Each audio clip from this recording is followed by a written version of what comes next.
Dios te bendiga. Aquí el pastor Nando Steidel en otro episodio más de A la Mesa, donde estudiamos la Biblia como una sola historia, la historia de la redención. Y no solamente eso, sino que vemos la revelación del carácter de Dios para nosotros. Hemos estado estudiando las pasadas semanas el libro de Crónicas, obviamente viéndolo como un solo libro. Primer libro de Crónicas, segunda de Crónicas. Ya hemos visto bastante de primera de Crónicas y quizás los primeros 9 capítulos de segunda de Crónicas. De aquí comenzamos desde el capítulo 10 en adelante del libro de Crónicas y me acompaña Juanma y Abdiel. ¿Cómo estamos, muchachos? Saludos. Muy bien, les bendiga. Dios bendiga a todos. Qué bueno Es un placer estar aquí a la mesa. Qué bueno es seguir a la mesa, seguir a la mesa. Exactamente. Bueno, yo creo que es importante para todos los que nos están viendo que usted pueda ver los episodios anteriores, porque se nos hace difícil tratar de resumir y yendo hacia atrás, porque es bastante lo que hemos estado tratando de llevar a través de Crónicas. Pero sí lo que me gustaría puntualizar es que el libro de Crónicas, la parte final del episodio anterior, estuvimos dialogando sobre la importancia del corazón humilde, del corazón que se acerca al Señor, y que el templo era básicamente el escenario donde el pueblo podía acercarse y encontrar perdón. ¿Cierto, Abdiel? Sí, y aquí vamos a ver, ¿verdad? Un poco ese contraste, ¿verdad? Esos ejemplos de aquel que tiene el corazón lleno de orgullo, de arrogancia, que es rebelde, y aquel también que es humilde y que se acerca con corazón arrepentido y procurando buscar el rostro de Dios, acercarse a Dios. Y que, como hemos estado mencionando, el libro de Crónicas se escribe a un pueblo que ha salido del exilio, que necesita entender y comprender el propósito de Dios para con ellos, que necesita recordar la historia del pueblo de Israel, pero recordarla de una manera en específico, de una manera donde sea subrayada y manifestada con claridad el poder, la grandeza de Dios en medio de ese pueblo, la fidelidad de Dios a sus promesas, la victoria y la promesa que existe en el reino de David y de Salomón. Pero que esa grandeza, esa victoria, ese poder se fundamenta en la capacidad de ese pueblo de mantenerse humilde y de mantenerse buscándole a Él. Y obediente, y buscar ¿verdad? la obediencia a los mandatos. Y en ese sentido, tanto la fuerza de la monarquía de David y de la promesa de ese reinado eterno, y la fuerza de que Dios construye un templo y que a ellos le tocaba reconstruir eso, estaba fundamentado en la búsqueda de la obediencia y del arrepentimiento. Y como mencionábamos en otros, que habla de que algunas personas le adscriben el libro de Crónicas a Esdras, mientras reflexionaba un poco, ¿verdad?, entre el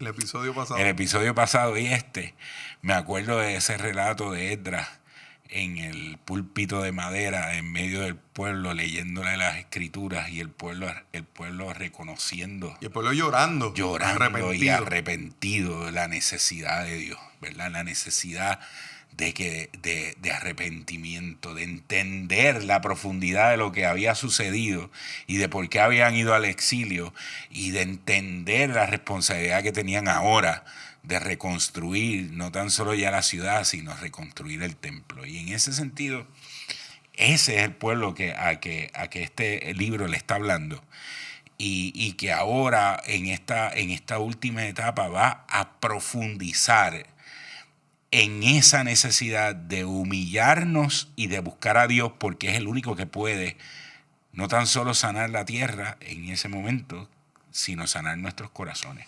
Y básicamente ese segunda de Crónicas capítulo 7, 14, que es como emblemático en términos de lo que dice: si se humillare mi pueblo sobre el cual mi nombre es invocado, y clamaren y oraren, y yo oiré desde los cielos, perdonaré sus pecados y sanaré su tierra. Obviamente es importante tener claro que aquí esto se refiere al contexto del pueblo de Israel, Pero sí se puede aplicar a nosotros, pero no necesariamente como a veces se hace que la gente los aplica a como una nación específica. Si hace, no, es que aquel que se humilla delante del Señor encuentra perdón y el Señor escucha. Amén. Encuentra perdón y restauración y sanidad. Eso es así. Aquel que anhela sanidad, restauración, perdón de pecado, esta es la receta. Acércate al Señor, humíllate, reconoce tu pecado, pide perdón. Él te va a escuchar, Él va a perdonar tus pecados y Él va a restaurar. Y eso es lo que hemos experimentado nosotros. Y ese énfasis en ese versículo, ese capítulo y esos versículos van a establecer el estándar, ¿verdad?, sobre el cual esa oración y esa revelación de Dios, ¿verdad?, al pueblo, va a establecer el estándar de cómo a través de todo el libro de Crónicas se van a juzgar los reinados que le siguen, ¿verdad? Al reinado de David y de Salomón se van a reinar la crónica de esos reyes, se van a juzgar a raíz de esos parámetros establecidos en esa oración. Si un rey de esos que estuvo ahí vivió o se humilló delante de Dios y buscó el rostro para que Dios sanara la tierra, va a ser un rey que Crónicas va a determinar que fue conforme a Dios. Pero si hubo un rey que dejó fluir su orgullo, que no se humilló delante de Dios y que no buscó a Dios en los momentos precisos, va a ser un rey que Crónicas va a catalogar como aquellos reyes, un reinado que no fue bueno, que no fue conforme a Dios. Y eso nos trae de manera directa a mirar nuestros episodios de hace algunos meses atrás, cuando hablábamos de Deuteronomio. Y hablaba sobre las bendiciones de la obediencia y las maldiciones de la desobediencia. O sea, que podemos mirar cómo el pueblo de Israel entonces está frente a ejemplos directos de ver cómo aquellos que tenían el corazón humilde de reconocer la necesidad de Dios para ellos reinar y obedecían, veían la bendición de Dios en todo lo que hacían. Inclusive se hablaba de que, y en el tiempo de estos reyes, pues hubo paz, hubo bendición del Señor, hubo prosperidad, pero en el tiempo de los reyes que se olvidaron de Dios, que levantaron adoración a otros dioses, que no quitaron, era muy común esto de que no quitaron los lugares altos, que esa parte a mí me interesa mucho visualizar, porque tenía los reyes que eran malos, que eran desobedientes, que eran orgullosos, y obviamente el juicio de Dios sobre ellos. Los que eran buenos conforme al corazón del Señor, y que inclusive muchos de estos reyes que decían conforme a David su padre, hablaban hasta de la genealogía hasta David. Pero tienes unos entremedios que son que hacían lo bueno de alguna manera, pero no quitaban los lugares altos. Entonces yo mientras leía esto, yo decía, Señor, ayúdame a no ser de aquellos que son orgullosos, de aquellos que son desobedientes, pero también ayúdame a no ser de esos que están a medias. Y yo creo que hay veces que hay gente que está como que a medias, que sirve a Dios un poquito, pero hay unos lugares altos que seguimos adorando a algunos otros dioses. Y ese entremedio es tan peligroso. Por eso yo creo que el Señor nos llama a que podamos abrazar la humildad y reconocer nuestra necesidad del Señor de manera constante para poder obedecer. Hay una diferencia entre ser bueno y ser correcto. Cuando tú eres bueno, pues permites tal vez algunas cosas que vamos a dejarlas ahí. O lo trabajamos después o simplemente lo ignoramos. Pero cuando tú decides ser correcto, tú tomas decisiones radicales. Tú cortas de raíz porque sabes que es lo correcto, es lo que va a traer bendición, es lo que honra y glorifica a Dios. Y eso es a pesar de si tienes el aplauso de la gente o no. El ser correcto tiene un precio, tiene un precio alto. Tienes la honra, la bendición de Dios, pero no necesariamente vas a tener la honra y la bendición de los demás. Y hay un aspecto importante aquí también, que no es tan solo que el versículo, ¿verdad? Crónicas 7:14 nos establece ese estándar de medir a esos reyes, sino que también subraya y hace importante a un pueblo que necesitaba escuchar por el momento en que estaban viviendo, que no se podían dar el lujo de desobedecer a Dios. ¿Verdad? Era un pueblo que necesitaba entender que si desobedecían a Dios, Dios iba a actuar inmediatamente. Había una retribución inmediata, ¿verdad? El autor de Crónicas está hablándole a un pueblo que necesitaba tener presente que no era que si se olvidaban a Dios en el futuro, Dios iba a volver a llevarlos al exilio y que se podían dar el lujo de una generación o 2 generaciones que se olvidaran de Dios y hicieran lo que les diera la gana y se llenaran de orgullo.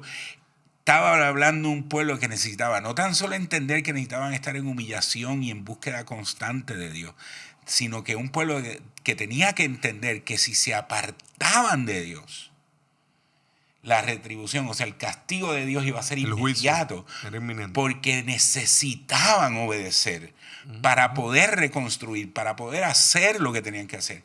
Y eso yo creo que es una cosa que nosotros tenemos que entender.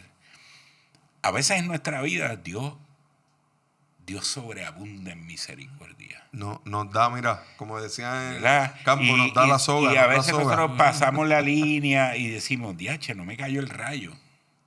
La puedo seguir, ¿verdad? Y no es que Dios, Dios está consciente. Y Dios a veces nos da la soguita, ¿verdad? Y hay momentos en nuestras vidas en que esos procesos se pueden dar. Pero hay unos momentos críticos en nuestra vida. Y este era un momento crítico. En donde Dios necesita disciplinarnos de inmediato. Y Dios lo va a hacer. Así es. Porque nos ama. Porque nos ama. Y porque porque conoce lo que nosotros necesitamos de verdad en el momento. Y en el momento quizás nosotros no lo entendemos. O en el momento quizás nosotros estamos tan despistados que lo cogemos contra Dios. Pero hay momentos dados en donde Dios necesita recalcar y decirnos, en este momento tu situación es tal o la situación es tal que no te puedes dar el lujo, tienes que estar enfocado, tienes que estar dirigido, tienes que estar humillado, tienes que estar buscándome y no te puedes dar el lujo de ni mirar a la izquierda ni mirar a la derecha. Tú sabes que yo lo veo, Juanma, desde el punto de vista de que aquí Israel ya no era un niño, un muchachito. Ya Israel tenía tiempo, ya tenía madurez. Y yo creo que tiene que ver mucho eso que tú dices con la madurez. Ya hay unas etapas donde ya con lo que tú conoces no estás para estar fallando en cosas que son demasiado obvias. Y yo creo que es como que el Señor desde el capítulo 10 hasta el 36, se cubren 19 reyes diferentes. Desde Roboam hasta Sedequías. Y aquí había una diferencia bien grande. O buscabas humildemente a Dios y te volvías del pecado, o te rebelabas tercamente y servías a los ídolos y fomentabas tu orgullo. Así que en ese aspecto, esa retribución inmediata, ¿verdad? Tiene que ver con que aquel que desobedece va a tener una consecuencia, aquel que obedece también va a tener una consecuencia, pero creo que tiene que ver también con que tienes un pueblo que está en una medida extrema, volviste del exilio. ¿Qué más voy a hacer? O sea, eliminé el reino del norte, al reino del sur lo reduje a lo más posible, nada. Los saqué en exilio, estuvieron 70 años en el exilio bajo babilónico, te acabo de traer a la tierra prometida. Ya pasó. Enfócate, mi pana, enfócate, ¿verdad? Aprende en este momento, ¿entiendes? Se supone que sigas la madurez de lo que has vivido. Eso es así. Sí. Bueno, y entonces, aquí vemos, vamos a buscar algunos ejemplos, ¿verdad? Dentro de eso. Ejemplos positivos. ¿A quiénes tenemos ahí?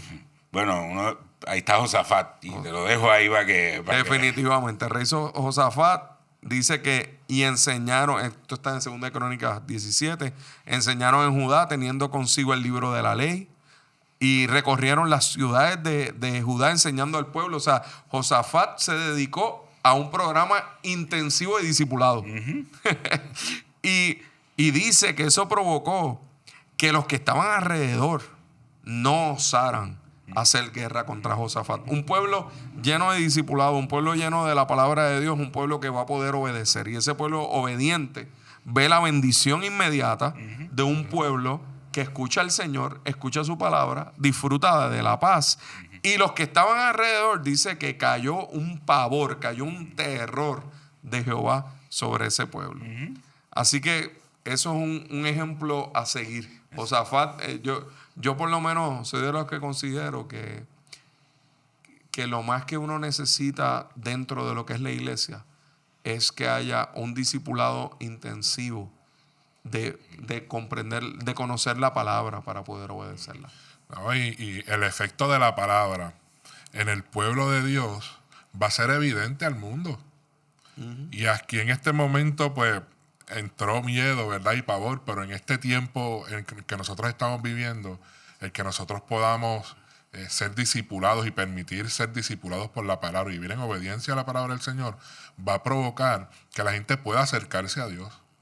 Que la gente pueda ver con claridad dónde tienen que ir, dónde deben depositar su corazón, anclar su corazón y depositar sus esperanzas. Ese es el impacto que provoca hoy en día un pueblo que permite ser formado y discipulado por la palabra del Señor. Y la palabra del Señor va a quebrantar nuestros corazones, va a señalar lo que está incorrecto en nuestras vidas, nos va a dirigir a hacer lo correcto y va a mostrarnos el camino para poder vivir en obediencia y anclados a ella.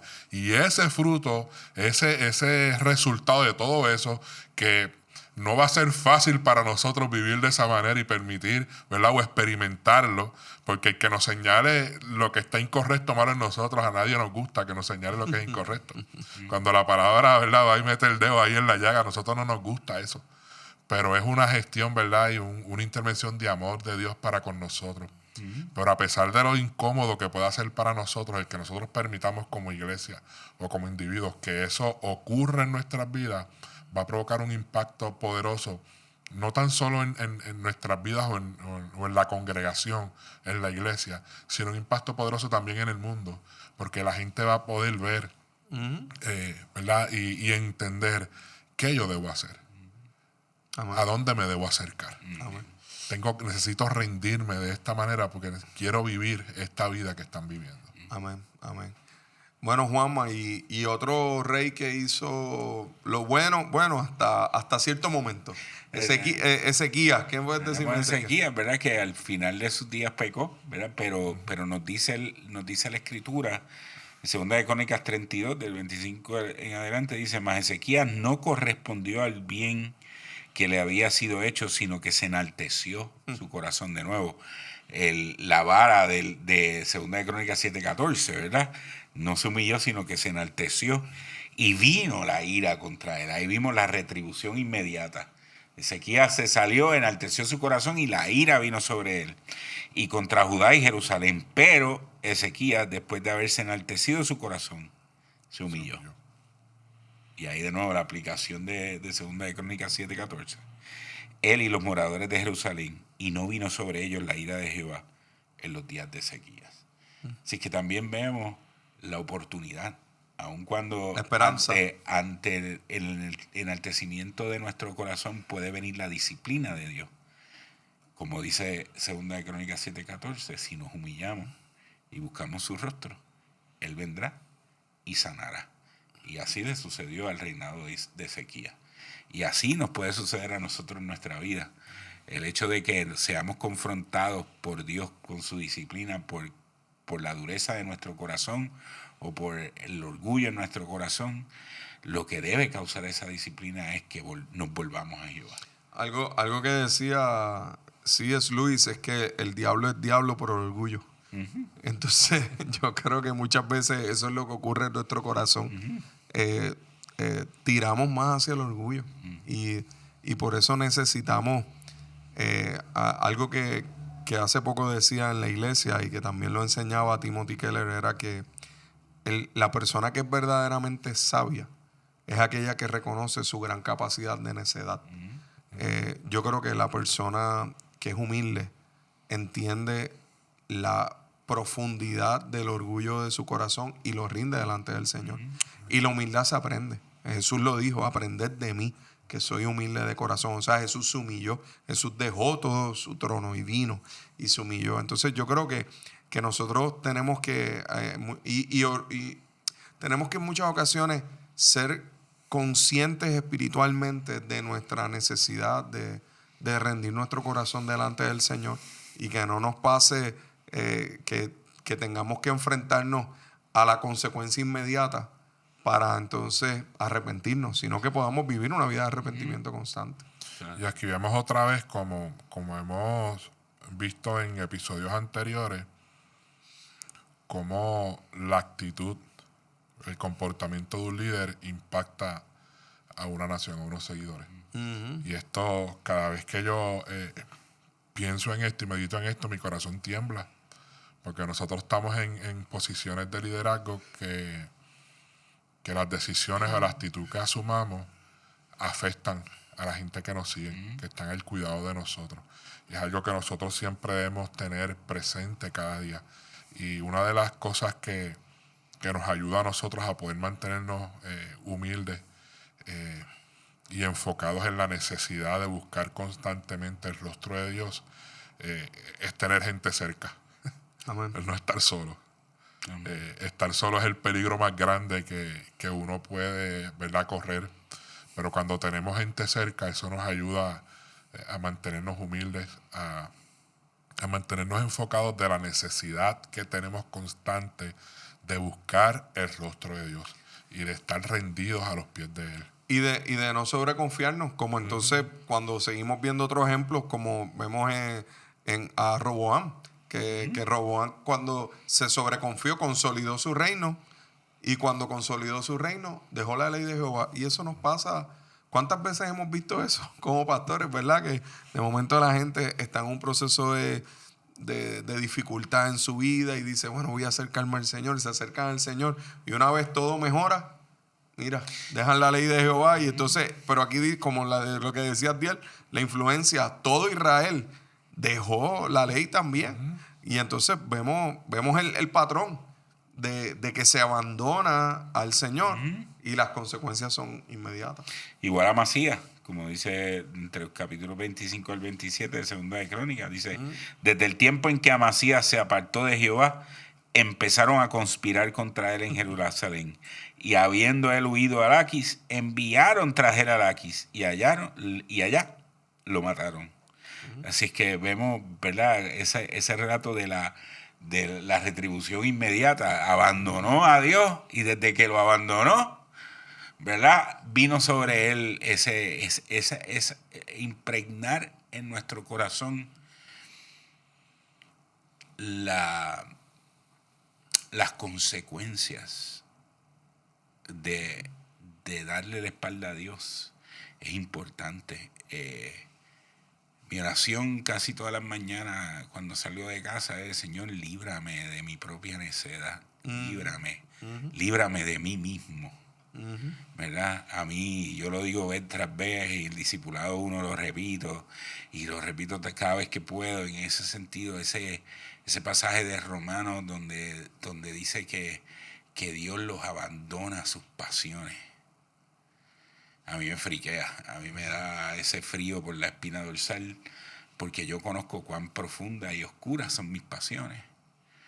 Y si yo no tengo eso presente, y si yo no tengo presente que yo le puedo dar la espalda a Dios, y Dios en su disciplina es como tirarme en un río caudaloso y me abandone a esas pasiones. Y yo no sé si usted ha visto a una persona que se lo lleva a la crecida de un río, pero pierde el control completo. Y así nos pasa a nosotros. Y así le pasaron a estos reyes. Abandonaron a Dios. Dios los soltó. Y sus pasiones los llevaron sin control a la muerte, al dolor, ¿verdad? Y no tan solo a ellos, sino al pueblo con ellos. Y creo que es tan importante eso porque vemos entonces en el libro de Crónicas que este pueblo siguió la necedad de tal manera que menospreciaron las palabras de los mensajeros de Dios. ¿Verdad? Cuando llegamos a Segunda de Crónicas, capítulo 36, nos encontramos con un pueblo que se burlaba de los profetas, que menospreciaban las palabras de Dios, que quemaron la casa de Dios, que rompieron el muro de Jerusalén, porque subió la ira de Jehová contra ellos. Y entonces llegaron los caldeos, ¿verdad? Y los caldeos vinieron y se encargaron de quemar toda la casa de Dios, de romper el muro. O sea, ellos provocaron que se perdiera lo que se había levantado. Pero qué bueno que por la gracia de Dios ahí no termina Crónica, sino que en los versículos luego más adelante, Dios tuvo que mover a un rey extranjero. A Ciro, el rey de Persia, para liberar al pueblo y reedificar el templo. A mí me sigue emocionando el carácter de Dios, de que aun cuando, ¿verdad? Como dice cuando alguien dice esta frase o este verso, se oye tan, ¿verdad? Se oye bonito o poético, pero es tan profundo que aunque nosotros fuéramos infieles, Él permanece fiel. Entonces vemos en conclusión, al final de Crónicas, que hay esperanza para el pueblo de Dios. Amén. Que hay esperanza para nosotros aún en, ¿verdad? Como esa oración que tú haces, Juanma, de Señor, líbrame de mí mismo y de mi necedad. Y de mi necedad. Pues hay esperanza, porque tenemos a Cristo el sabio, el que venció el pecado para que nosotros nos podamos esconder detrás de Él y ser justificados por medio de Él. Las genealogías muestran que la simiente del rey de rey David y del Mesías está viva. El enfoque en el templo nos recuerda que el Señor edificará una casa.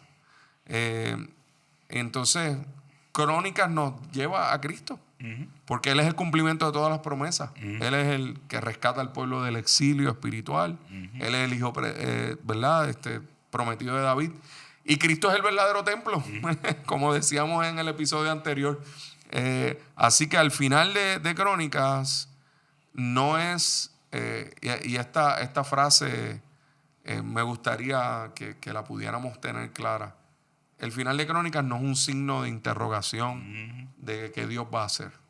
Es una flecha, ¿verdad? Que apunta a Cristo, al Rey de Reyes, al que sana la tierra, al que cuando nos humillamos podemos acercarnos delante de Él confiadamente. Porque es como le dice Pablo a Timoteo, toda la escritura que es inspirada por Dios está ahí para enseñarnos la salvación que hay en Cristo Jesús. Y como Jesús mismo dijo, escudriñar las escrituras, porque a vosotros os parece que en ellas tenéis la vida eterna y ellas son las que dan testimonio de mí. Amén. Entonces esto nos alienta, nos da paz, nos fortalece, nos mantiene enfocados, mirando hacia ese Rey de Reyes y Señor de Señores, que es la esperanza de gloria eterna. Así que estamos en el ya, pero todavía no, mirando con esperanza, sabiendo que la historia bíblica nos apunta al Mesías y que esta circunstancia de la retribución inmediata, del juicio que pueda venir, nos lleva a la cruz. Amén. Nos lleva a mirar a la cruz y decir, mira, con Cristo estoy juntamente crucificado, ya no vivo yo, ahora vive Cristo en mí. Entonces, cuando yo veo eso y veo que esa batalla de la carne y del espíritu es posible vencerla porque Cristo la venció, pues entonces me escondo detrás del Señor. Y como escribió Pablo, no pretendo haberlo alcanzado ni que ella sea perfecto, pero una cosa hago, olvido lo que queda atrás y me extiendo hacia lo que está adelante. Tomar la disciplina de Dios como una oportunidad para acudir a la cruz. Exacto. No es el momento de correr de Dios, es el momento de correr hacia Dios. Y de la misma manera que Dios trabaja con nosotros, y en esto siempre recuerdo, y a los padres que nos están escuchando, siempre recuerdo cuando yo estaba criando a Juan Marcos en esas etapas de difíciles, ¿verdad? De enseñarle a los hijos el Evangelio de Jesucristo y que leía aquel libro, ¿verdad? De Pastoreando el corazón de un niño. Los padres, cuando usted esté disciplinando a su hijo, la disciplina no es un fin en sí misma. Si usted quiere enseñarle el Evangelio a sus hijos, no aproveche la oportunidad de enfrentar las limitaciones de su hijo, o los pecados cometidos por sus hijos, o los errores cometidos por sus hijos. En la disciplina es la oportunidad de enseñarle a dónde es que nosotros acudimos. Nosotros no simplemente disciplinamos a nuestros hijos. En el Evangelio los disciplinamos porque queremos que se conduzcan bien, pero el fin de la disciplina es llevarlos a entender que la única manera que hay para corregir lo de afuera es trabajar con el corazón. Y la única manera de corregir nuestro corazón es llevándolo a la cruz. Y reconociendo que por la gracia de Dios es que podemos estar frente a Dios mismo. O sea, que al final cuando los estamos corrigiendo es importante corregirles entendiendo nuestra propia necesidad de gracia. Para poder Porque entonces... es que ¿quién le va a enseñar a nuestros hijos a ir a la cruz si no somos nosotros? Y de la única manera que nuestros hijos pueden conocer ese camino es si nosotros lo caminamos con ellos. Es si nosotros le decimos, vente, yo sé lo que es fallar. Yo sé lo que no es hacer lo correcto. Yo sé lo que es la desobedecer. frustración de lo que es desobedecer. Pero ¿sabes qué? Yo sé dónde es el camino que hay que seguir para sanar ese corazón. Amén. Y si nosotros no cogemos a nuestros hijos y los cogemos de la mano y los llevamos a la cruz, porque tenemos que haber caminado ese camino antes para saber cómo se camina, pues de la misma manera Dios estaba haciendo con este pueblo y con estos reyes. Los reyes que conocían el camino al arrepentimiento, ¿verdad? Llevaron al pueblo al arrepentimiento. Pero los reyes que lo único que sabían era el camino hacia el orgullo, destruyeron el pueblo en el orgullo. Así que esto es un llamado a abrazar el arrepentimiento. Amén. Una vida de arrepentimiento que le da gloria y honra al Señor, que procura la bendición de Dios, ¿verdad? Tiene como consecuencia la bendición de Dios sobre nosotros y sobre el pueblo, sobre su iglesia. Y ese es el enfoque que debemos mantener nosotros como hijos de Él. El abrazar el arrepentimiento, el vivir postrado a sus pies y el procurar siempre buscar el rostro de Él. Amén. Bueno, mi gente, hasta aquí otro episodio más de A la Mesa. Concluimos con primera y segunda de Crónicas. Nos espera a la vuelta del exilio Esdras. Así que nos espera Esdras y Nehemías, que son, tengo que decirlo, ¿verdad? Por lo menos Nehemías es uno de mis libros favoritos de todo el Antiguo Testamento, en términos de las verdades que encierra. Y Esdras, obviamente, como el sacerdote que estuvo allí en ese momento. Estos dos libros son libros también muy buenos para leerlos juntos. Así que le exhortamos a que los próximos episodios también sigamos escudriñar la Escritura. Amén. Y ver cómo el Antiguo Testamento sigue sangrando Nuevo Testamento, como dice Juanma, y a la misma vez vemos a Cristo y vemos esas flechas que apuntan al Señor. Así que gracias, Juanma. Gracias a ti. Gracias a ustedes. Amén. Gracias a todos por su sintonía. Dele share, dele like, suscríbase a nuestra página, baje la aplicación de Catacumba 9, búsquenos en todas las plataformas como Catacumba 9 y Catacumba de Calley. Le invitamos a que nos acompañen y estén con nosotros todos los domingos a las 10:30 de la mañana también en nuestros cultos. Así que el Señor les bendiga. Amén. y que estén bien. Un abrazo para todos.